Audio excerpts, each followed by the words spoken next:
I Wonderful. remember being up in that production office, which was above Stargate Command. Literally, it's right there.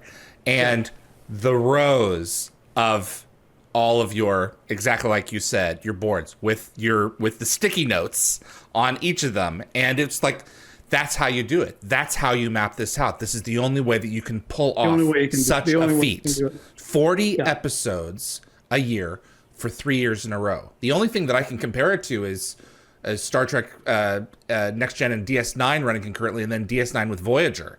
It's just Yeah. not done, because it kills people. Well, Exhaustion.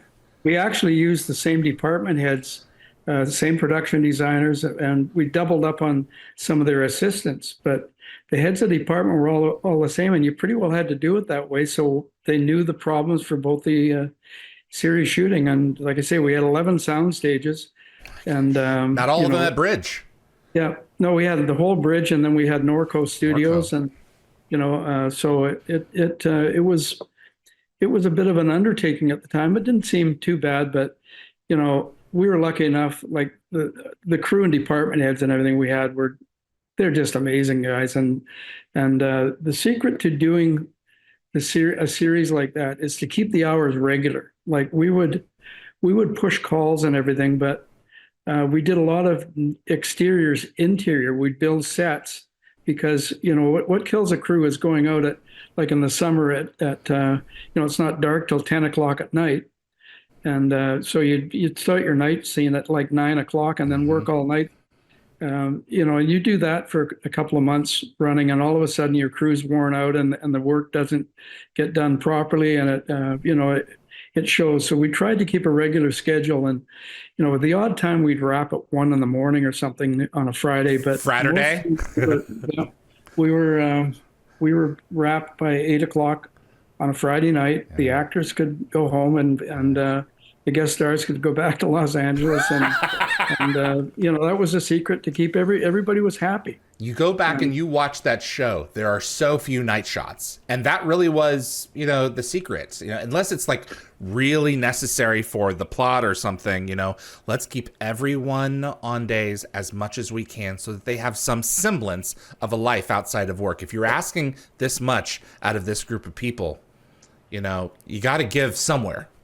Well, we built the sets and we did interiors like the main effect stage, and we had sets in there, and we'd create villages in that stage and light it for night. We'd be shooting at 7 o'clock in the morning in there, and it would be a night scene.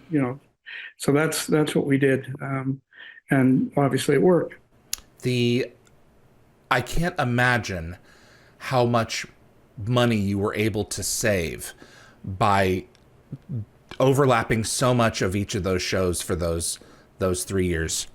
Season 9, you guys had a cave set, you had the village that took up the effect stage, and that became dozens of locations. You had a lot of flexibility built into this, where each show could kind of trade off the usage.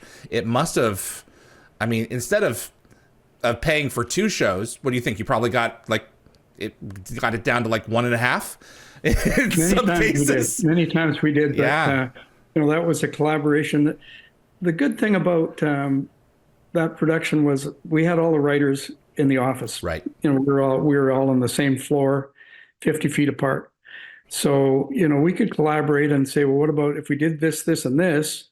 And so the writers would write to that, and that was Brad and Robert that made sure that all happened. So my job, I'm only as good as the ammunition I can fire it as long as they Right. send it.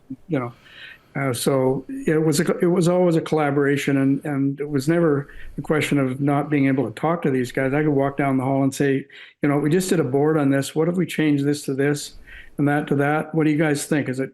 And if it didn't hurt the production value, then we'd do it. And the writers would write around production problems, and that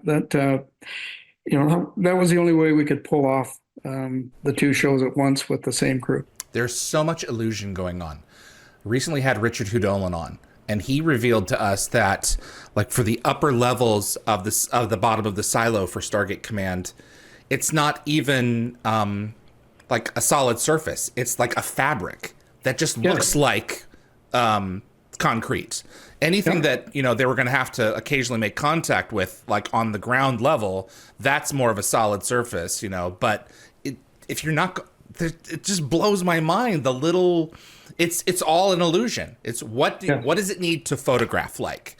If someone's going to make contact with it or fight against it or rub up, then, you would have to consider that into the design of a set. But if you're just looking at it, if you're just going to photograph it, it only needs to be just real enough. And to this day, that just blows my mind.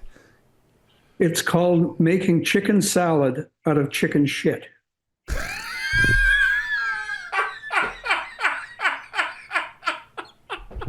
I'm sorry. That's it.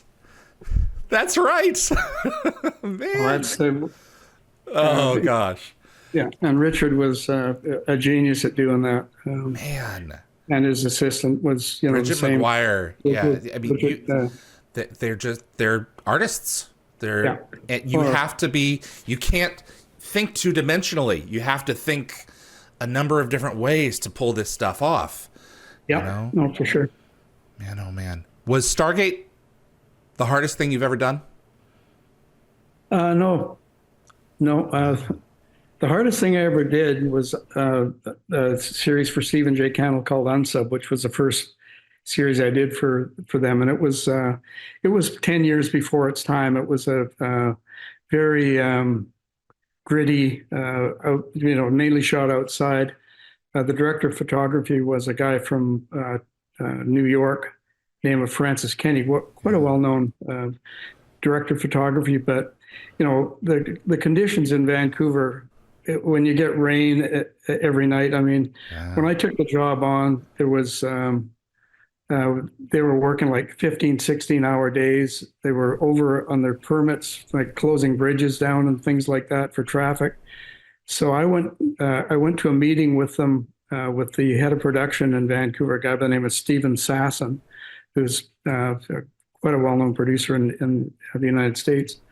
And the Vancouver Film Commission said, if you guys have one more infringement, we're going to shut the production down.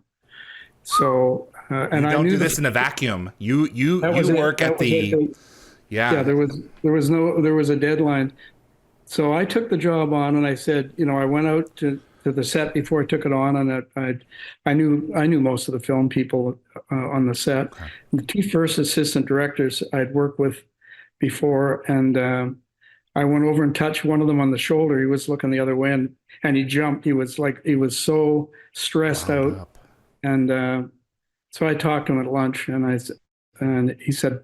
I said, I'm going to have to let you go off this, because I'd worked with him on a production. He was a nice guy out of Alberta, and but was not the type of guy you needed to run a set like that. So I let two of the first assistants go, and like I say, I said, I'll do it. I'll take the job on, but I need a bed in my office, and and I want to be able to hire and fire anybody on this crew that I want to. So I never did get it on budget. But I got it. We finished it, and like I say, it was a few years ahead of its time. It would have been a very successful series, but it was a little too gritty for the timing. Thanks for watching this clip from Dial the Gate. You can find the full live stream shows on our YouTube channel or visit dialthegate.com for the complete schedule. See you on the other side.